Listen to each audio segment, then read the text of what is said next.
Thank you very much. Thank you. Jim Lange présente l'équivalent américain de tournée manège où une femme doit choisir un homme avec qui elle accepte un rendez-vous. And welcome to the dating game. Le 13 septembre 1978, c'est Cheryl qui doit choisir entre Rodney, Jed et Armand. Elle choisit Rodney. Il gagne un voyage dans un parc d'attractions et des cours de tennis, mais après le tournage, elle refuse le rendez-vous. Elle apprendra 2 ans plus tard que Rodney Alcala était un tueur en série, coupable de plusieurs dizaines de meurtres. Could you say hello to Cheryl, please? We're gonna have a great time together, Cheryl. Le 26 mai 2013, un remorqueur fait naufrage au large du Nigeria lors d'une opération. 2 jours plus tard, des plongeurs sud-africains descendent à 30 mètres de profondeur pour fouiller l'épave et récupérer les corps des 12 membres de l'équipage. Ils en trouvent 10, et Harrison Okene, le cuisinier, qui est retrouvé vivant dans une bulle d'air dans laquelle il a passé 2 jours à moitié nu, sans nourriture, à réciter des psaumes que sa femme lui avait envoyés la veille. Le Guinness Book des records indique que Roy Sullivan, un ranger au parc national de Shenandoah, est l'homme qui a le plus été touché par la foudre. Il a été frappé 7 fois, et la 6e fois que ça lui est arrivé, il a eu l'impression d'être poursuivi par un nuage et a essayé de s'enfuir. Mais il s'est fait frapper quand même. Mais pourquoi tu me racontes tout ça? Juste pour te faire comprendre que certaines choses ne veulent simplement pas mourir. Échec et mat. Oh non! C'est qui le plus fort? Batman. Ouais, c'est Batman.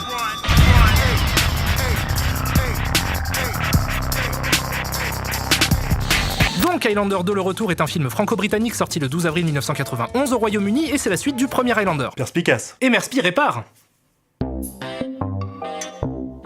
Et me voici donc bien embêté car vous comprendrez aisément que je suis obligé de résumer Highlander pour pouvoir commencer à vous parler d'Highlander 2, mais en même temps je me doute qu'une grande partie d'entre vous connaît déjà Highlander.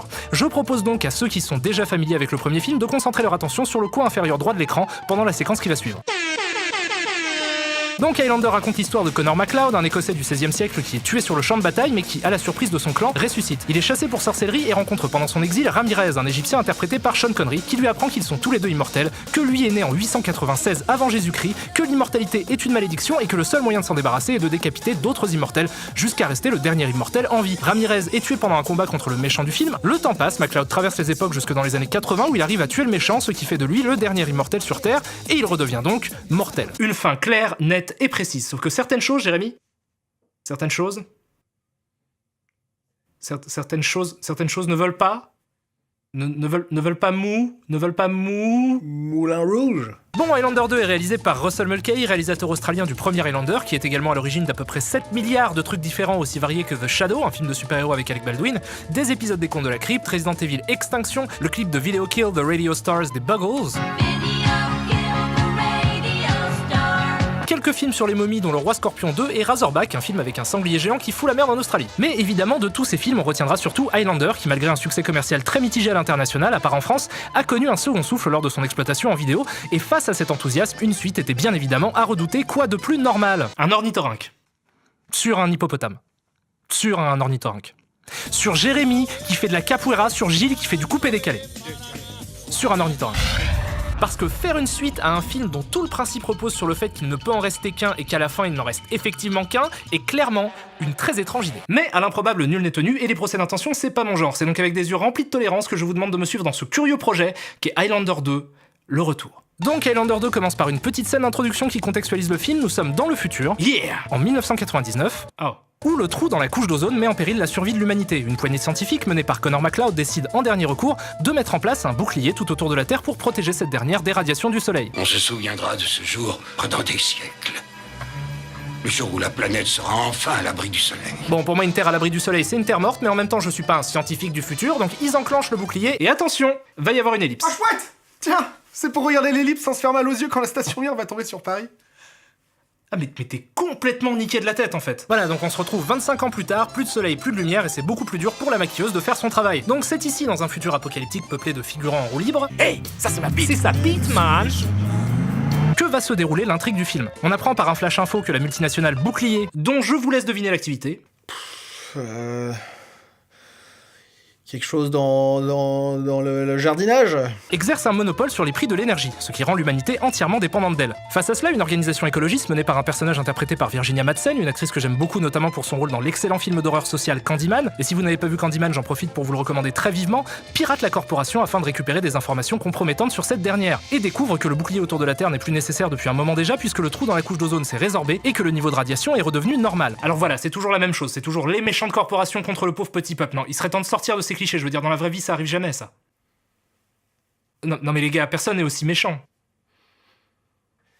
Ok, allez-y, trouvez-moi des exemples. California's attempt to deregulate energy markets became a disaster for consumers when companies like Enron manipulated the West Coast power market and even shut down plants so they could drive up prices. Ok, c'est vrai, il y a eu des crapuleries, mais c'est surtout une histoire de représentation. Regardez, là, on nous les montre en train de se moquer des gens qui privent d'énergie, et ils prennent clairement plaisir à les voir souffrir. Personne ne peut être aussi cynique devant la douleur de... During California's rolling blackouts, when streets were lit only by headlights and families were trapped in elevators, Enron energy traders laughed.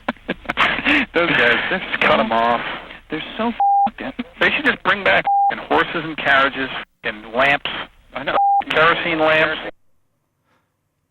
What money you guys stole from those poor grandmothers of California? Yeah, Grandma Millie, man.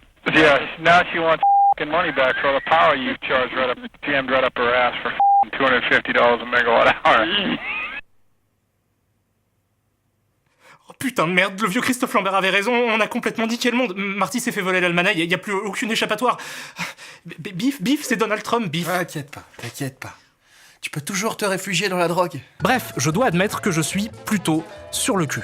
Déjà parce que le film occulte complètement l'idée des immortels, ce qui est vraiment courageux, et en plus parce qu'ils ont l'air de vouloir transformer la licence en fable d'anticipation. Et ça, c'est un parti pris franchement très surprenant. J'avoue que je m'attendais pas à me retrouver devant un film engagé. Et puis, au-delà de ça, malgré quelques approximations techniques et un style assez daté, il y a des vraies idées de mise en scène, parfois très élégantes. Genre là, c'est un plan à la grue assez stylé qui va se terminer sur... Souviens-toi, Highlander. Souviens-toi de ta patrie. Une autre galaxie. Tu as été choisi. Te souviens-tu? Oui, je m'en souviens. Zeist, le commencement. Il y a 500 ans. Sur la planète Zeist. Nous préparions une rébellion. Nous nous voyions en secret, en faisant toujours attention d'éviter notre ennemi mortel, le général Katana. Ok. Alors, on respire un grand coup et on essaye de réorganiser ses pensées. Donc, ce moment précis est l'instant où ils sont partis en couille. Ils ont complètement pété un câble, c'est dingue. Donc, en quelques secondes à peine, on a eu Christophe Lambert qui se met à penser avec une voix de vue alors qu'on l'a déjà entendu penser avec une voix normale. Plus de soleil, plus d'étoiles. Oui, je m'en souviens. La voix de Sean Connery qui communique avec lui de l'au-delà. Souviens-toi, Highlander. Et surtout, Zeist. Jérém, je crois que la drogue était effectivement la solution. Donc, à partir de là, le film décide d'effacer intégralement le premier. Comme ça, d'un revers de la main, rien à foutre, Zeist. Pourquoi les immortels sont des extraterrestres alors qu'ils sont complètement humains dans le premier film? Zeist. Pourquoi MacLeod et Ramirez se connaissaient aussi bien il y a 500 ans alors qu'on les voit se rencontrer pour la première fois en 1541? Zeist. Et que Ramirez est mort la même année? Zeist. Pourquoi n'est-il fait aucune référence au fait que ce même Ramirez soit né en 896 avant Jésus-Christ? Zeist. Un mot qui signifie on t'emmerde. On t'emmerde à fond, mon gars. On en a rien à branler que le premier film existe. On est dans un autre délire, nous. On est des fous. T'es pas content? Bah fais-le, ton Highlander 2. Vas-y, connard, fais-le. Fais-le sans Christophe Lambert, fais-le sans pognon. Ruine-toi pour qu'on puisse te foutre un procès au cul pour plagiat, enfoiré de fan de merde. Et c'est aussi une petite ville aux Pays-Bas dans la province d'Utrecht. Un endroit absolument charmant. Donc il y a 500 ans sur la planète Zeist, MacLeod est désigné par Ramirez comme le sauveur, l'élu, le Jésus, le Superman, le Néo, l'Édouard Balladur, un intrus est caché dans la liste, qui a pour objectif de sauver le peuple de Zeist de la terrible tyrannie du méchant général Katana, un méchant encore plus méchant que les méchants de la multinationale, interprété par Michael Ironside, formidable acteur qui joue dans Scanners, Total Recall, Starship Troopers, Le goût des autres ou encore Un air de famille. Donc la révolution que fomentaient MacLeod et Ramirez tombe à l'eau très rapidement, je dirais que ça dure à peu près 4 secondes, et ils sont punis par le conseil des sages télépathes. Vous, les meneurs de la rébellion, avez été convaincus de trahison envers notre gouvernement. Parce que les personnages télépathes sont un fantastique moyen de tourner une scène avant d'en avoir écrit les dialogues et ensuite d'enregistrer leur voix en post-production pour faire dire aux personnages ce qu'on veut. Une autre technique utilisée notamment dans Cinéman de Yann Moix consiste à tourner les scènes normalement et à coller dessus des dialogues qui n'ont rien à voir en espérant que personne ne s'en rendra compte. Non mais Alice, qu'est-ce que vous croyez qu'elle a fait, Alice Delou? Vous pouvez retrouver ces techniques et presque une autre dans le livre Les 2 astuces et demie du scénariste de merde de Christian Racé, sorti aux éditions Bref, les sages ventriloques condamnent nos héros à l'exil sur Terre où ils seront immortels jusqu'à ce qu'on leur coupe la tête, blablabla, on connaît. De retour sur sur Terre, donc 500 ans plus tard, MacLeod rencontre la chef des écolos qui lui explique qu'il y a quelque chose de louche avec la société Bouclier. Ils ont à peine le temps de faire connaissance qu'ils sont interrompus par les hyènes du Roi Lion. 2 assassins envoyés par le général Katana pour tuer MacLeod. Question. Oui. Pourquoi il a attendu 500 ans pour envoyer des tueurs? Zeist. Donc MacLeod planque la rebelle dans une poubelle juste sous les yeux des méchants qui, je le rappelle, sont des tueurs professionnels envoyés par un seigneur des ténèbres venu d'une autre planète pour assassiner un guerrier légendaire, mais qui ont encore un peu de mal quand il s'agit de toucher un vieillard qui s'enfuit à petite foulée. Et après quelques cabrioles, ma foi du plus bel effet, MacLeod les décapite l'un après l'autre. Le premier coupage de tête a pour effet de lui rendre son immortalité et sa jeunesse, parce que Zeist, et le second de ressusciter Ramirez en hurlant son nom, ce qui tire un éclair qui rebondit sur le bouclier et fait revenir ce dernier du monde des morts en plein milieu d'une représentation d'Hamlet en Écosse. Musique. Non, monsieur le régisseur moustachu farfelu, vous ne m'aurez pas avec vos subterfuges formels. Il n'y a pas un seul air de cornemuse qui peut me faire oublier ça. Il a été décapité. Je l'ai vu. Tout le monde l'a vu. Et quand un immortel se fait décapiter, il meurt. C'est la règle, faut s'y faire. On décapite un immortel, il meurt, point. Alors oui, maintenant que vous le soulignez, ça paraît un peu couillon, mais c'est comme ça. Arrêtez de faire les enfants et admettez ce simple fait. On est dans Highlander, pas dans Candyman. Prononcer le nom d'un mort ne le fait pas revenir à la vie. Et merde, même si c'était le cas, pourquoi ne l'a-t-il pas fait avant ? Pourquoi attendre plusieurs dizaines d'années pour le ressusciter alors qu'il aurait pu visiblement le faire à chaque fois qu'il a décapité un immortel, ce qui arrive déjà un paquet de fois dans le premier film. Monsieur MacLeod, excusez-moi de vous le dire comme je le pense, mais vous êtes bien ingrat. Oh mon dieu, attention derrière toi, une intrigue amoureuse. Ok, il lui a donc suffi d'approximativement 12 secondes pour choper l'unique personnage féminin du film, qui était pourtant, ma foi, jusque-là plutôt traité comme un personnage fort, donc c'est assez surprenant quoi qu'on ait besoin de la rusher en intérêt amoureux du héros. Je suis Louise Marcus de Flagstaff, Arizona. Super, je vais t'appeler personnage fonction, c'est plus court. Alors pendant que MacLeod et Louise Marcus de Flagstaff, Arizona discutent, enfin je sais pas si ça s'appelle discuter en fait. Quelle nuit. Mais qu'est-ce que tu t'imagines? Que je fais ça tous les samedis soirs? Disons que c'est une espèce de magie. Non, c'est pas de ça que je parle. Alors, qu'est-ce que tu veux que je fasse? Donc ils échangent aléatoirement des lignes de dialogue, et pendant ce temps, à Zeist...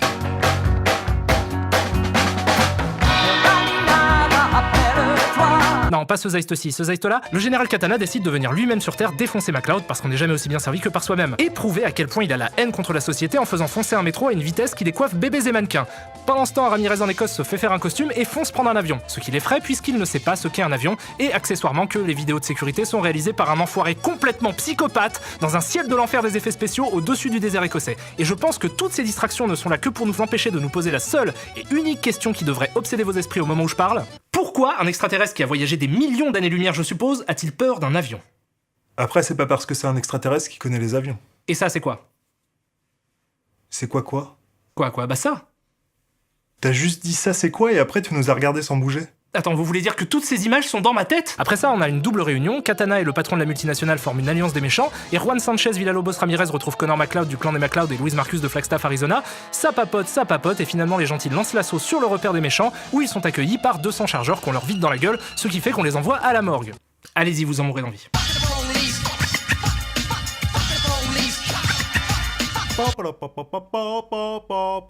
Général Katana, on les a eus! Parfait, demande à tes gardes de leur trancher la tête. Ok les gars, il faut bien leur trancher la tête. Et c'est gagné. Ouais! On constate qu'ils ont malgré tout réussi à planquer Louise dans le coffre de la bagnole sans qu'elle se prenne une seule balle. Alors ça, c'est une technique d'esquive des steaks nazes. C'est Gilles qui m'a montré. C'est comme ça. Bref, ils se réveillent à la morgue sans que personne donc ne leur coupe la tête, mais se retrouvent malgré tout très vite pris au piège par le méchant patron, ce qui pousse Ramirez à se suicider en utilisant le pouvoir de l'amitié pour que les deux autres puissent s'en sortir. Musique! Non, monsieur le régisseur moustachu farfelu, aucun air de cornemuse ne m'empêchera de me poser ces questions. Une. Pourquoi Ramirez a soudain le pouvoir de repousser les ventilateurs? Du. Pourquoi meurt-il alors qu'il ne s'est pas fait couper la tête? Tri. Pourquoi a-t-il le pouvoir d'ouvrir la porte par la pensée? Gvar. Si il a le pouvoir d'ouvrir la porte par la pensée, pourquoi ne se contente-t-il pas juste d'ouvrir la porte par la pensée? Gvin. Pourquoi ne bouge-t-il pas alors qu'il a très largement le temps de sortir avec eux? Cess. Pourquoi est-ce que j'en ai encore quelque chose à foutre? La réponse à toutes ces questions et bien d'autres et dans l'autre pays du fromage. Bref, MacLeod et Louise Marcus de Flagstaff, Arizona sont maintenant aux prises avec l'armée des méchants. MacLeod, qui est, je le rappelle, un immortel qui ne craint pas les balles, laisse Louise se débrouiller toute seule pendant qu'il va affronter le méchant sans se presser.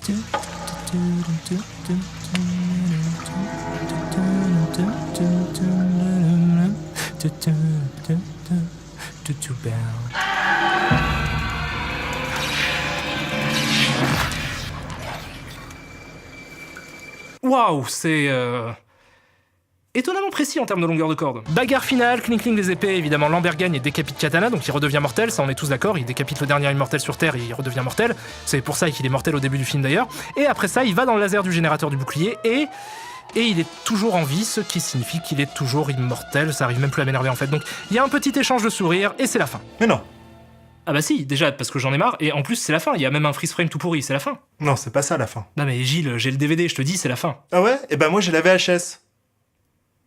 Fort bien. Montre-moi. Ok, alors c'est génial. Alors, un peu d'explication d'abord. Il existe en effet, tu avais raison, Bouffon. plusieurs versions d'Highlander 2. Celle qu'on vient de voir ensemble est la première version sortie au cinéma. Mais il est vrai que dans certains cinémas en Europe et donc sur certaines VHS, le film comporte quelques scènes supplémentaires, dont une séquence de conclusion absente de l'original. Cette fin, la voici.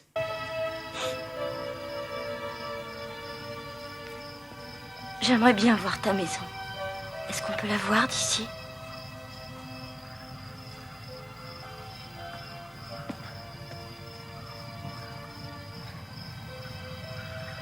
Tu vois cette toute petite étoile à côté de la Lune? C'est là que je vais.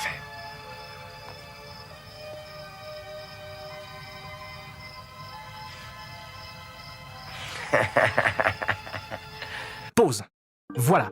Juste pour ça, cet instant-là, ce plan précis de Christophe Lambert un peu transparent en lévitation qui demande à la fille qu'il aime de le suivre sur une lointaine planète, le film vaut le coup.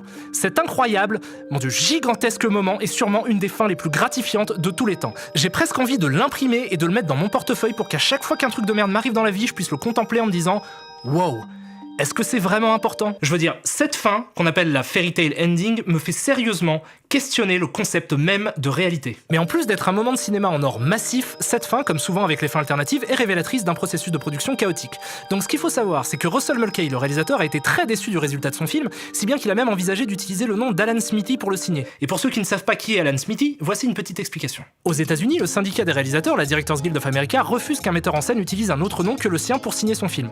Mais dans le cas où il a l'impression de s'être fait avoir par les producteurs, il peut être autorisé exceptionnellement à changer son nom pour Alan Smithy. C'est le seul autre nom utilisable, et ça date de 1955 pour la télévision et 1967 au cinéma pour le film Une poignée de plomb de Don Siegel. Le nom d'Alan Smithy est d'ailleurs ironiquement l'anagramme de The Alias Men, ce qui pourrait se traduire en français par les hommes pseudonymes.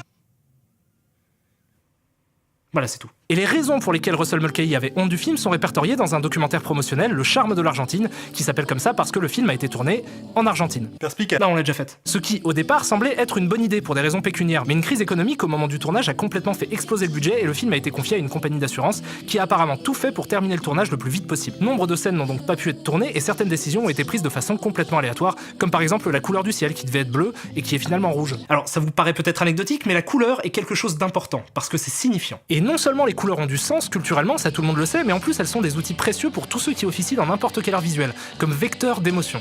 Nous ressentons les couleurs, et changer la couleur du fond change forcément la palette d'émotions que le film essaye de transmettre. C'est aussi par exemple un outil pour guider l'attention du spectateur, puisque nous sommes plus sensibles à certaines couleurs qu'à d'autres. Et en plus de tout ce que je viens de dire, il y a quand même un truc qui saute aux yeux, c'est que les décors et la lumière ont été pensés pour un ciel bleu, ce qui donne un résultat tout crado, parce que bleu n'est pas rouge, et rouge n'est pas bleu, et si quelqu'un a envie de dire bleu et qu'on essaie de le forcer à dire rouge, il y a de fortes chances pour qu'il se retrouve par dire blouge. Et c'est pas un très joli mot. Bref, tout ça pour dire que je trouve ça franchement culotté de changer la couleur du fond de tout un film sans que ce soit justifié scénaristiquement. Donc vous pouvez trouver Le charme de l'Argentine en bonus sur l'édition DVD d'encore une autre version d'Highlander 2, putain ça n'en finit pas, qui s'appelle la Renegade Version, qui fait office de Director's Cut, et qui se veut donc plus proche de la vision du réalisateur. Le ciel est redevenu bleu et le film ne fait plus du tout référence à la planète Zeist. Ce qui... bon, déjà rend le film moins drôle, mais surtout ne le rend pas fondamentalement plus cohérent puisque reste la présence de Sean Connery au casting, présence qui s'explique d'ailleurs par le fait que Christophe Lambert refusait de participer au film sans lui parce qu'il trouvait le scénario mauvais. Pas très sympa de faire tomber les copains, monsieur Lambert. Alors il vient de nous tweeter, il dit « Je t'emmerde face de cul, hashtag c'est qui le padré, hashtag Hercule et Sherlock mieux que Beethoven ».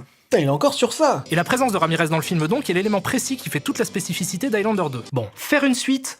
c'est pas évident. Bien sûr, beaucoup de réals et de producteurs pensent que ça l'est, puisqu'on peut très simplement capitaliser sur les personnages qui sont déjà installés et appréciés, donc ça enlève une étape dans le processus de nous convaincre. Mais ça ouvre aussi une porte vers un océan d'écueils, parce qu'un film prend toujours place dans un autre univers que le nôtre, quel que soit son degré de réalisme. Un film de fiction a une diégèse, une notion qui désigne l'univers interne d'une œuvre. Ça peut s'appliquer à n'importe quel art représentatif, mais le terme a été inventé pour le cinéma par Étienne Souriau en 1950. Et ce concept de diégèse est fondamental, et pour comprendre pourquoi, on va partir de sa définition par Étienne Souriau donc. La diégèse est tout ce qui est censé se se passer selon la fiction que présente le film. Tout ce que cette fiction impliquerait si on la supposait vraie. Donc on a déjà un indice sur ce qui fait l'importance de la cohérence diégétique. Ne pas respecter la diégèse, c'est prendre le risque que nous, spectateurs, nous pensions que la fiction est fausse, et que donc, nous arrêtions d'y croire. Mais je crois que ça va plus loin que ça, et pour vous en convaincre, laissez-moi vous montrer un petit film que j'ai tourné.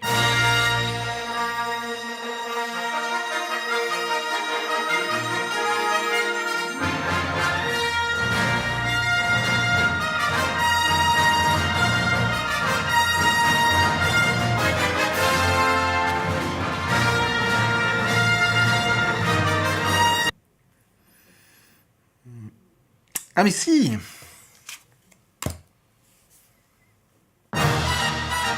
Ce que je veux dire, c'est que le cadre d'un film est admis par les spectateurs comme les limites de ce qu'on nous montre, pas de ce qui existe, et que tout ce qui est hors-champ n'en est pas moins réel. Et ce qui fait tout l'intérêt du hors-champ et donc de la diégèse, c'est que ça nous appartient à nous, spectateurs, et chacun de nous construit une vision plus ou moins détaillée et étendue de ce qui existe au-delà des limites du cadre. Il y a d'ailleurs fort à parier que cette vision change radicalement d'un spectateur à l'autre. La diégèse est donc un élément qui donne du pouvoir au spectateur et qui fait d'un film une œuvre partagée entre ceux qui la font et ceux qui la voient. Et faire une suite, donc ajouter un texte au canon, ça veut dire prendre le risque de donner une vision plus étendue de l'œuvre, qui peut donc potentiellement entrer en contradiction avec celle d'un certain nombre de spectateurs. Et plus les concepts auxquels on retouche sont fondamentaux, plus on perd de spectateurs, simplement parce qu'ils se sentent dépossédés du film et qu'ils ont l'impression qu'on s'en prend à l'univers qu'ils ont eux-mêmes participé à construire. Et là est le génie de la présence de Sean Connery dans Highlander 2. Parce qu'évidemment, on est tolérant jusqu'à un certain degré, et on comprend facilement que des libertés scénaristiques parfois sont nécessaires à la qualité du film. Mais là, le fait que Ramirez puisse ressusciter bafoue la règle fondamentale de l'univers d'Highlander. Quelque chose sans quoi déjà le premier film ne peut pas exister, mais surtout qui est la raison pour laquelle il avait un intérêt. Tout le premier film repose sur le fait que les immortels meurent quand on les décapite, et avant la sortie d'Highlander 2, le premier film représentait l'intégralité du canon de la franchise. Donc le contredire contredit tout l'univers de fiction Highlander. Pour l'anecdote, le terme canon vient de canon biblique, donc vous comprendrez aisément son caractère immuable et sacré. Alors certes, certaines choses ne veulent simplement pas mourir, mais là, non, faut pas déconner quoi, là on est face à un film qui essaye de courber l'espace-temps. Ce film ne peut pas exister, ou alors s'il existe, il vient forcément d'un autre univers. C'est vrai. Il y a plus que ne discerne l'œil, tu sais. Oh merde! Tu as raison, ton univers n'est pas le seul. Le film que tu as vu t'a été envoyé. Par qui? Tu le sauras, bien assez tôt. Mais pour ça, tu dois me suivre. Ok. Où ça? Le monde que tu connais n'est qu'un infime fragment d'un grand tout. Imagine d'autres mondes inexplorés où tout serait possible. La même planète, dans des dimensions parallèles. J'ai trouvé le passage. Attends, c'est pas Sliders, ça? Non, ceci est une création originale. Toute ressemblance avec des contenus existants serait purement fortuite. Êtes-vous prêt à me suivre, Gilles? Non, j'ai pas envie, je trouve ça ridicule. Moi, je viens! Jérémy? Alors moi, oui, mais par contre, faudrait voir en termes de carte UGC, parce que j'ai une carte UGC... Et surtout toi, Kamel de Biche. Shotgun!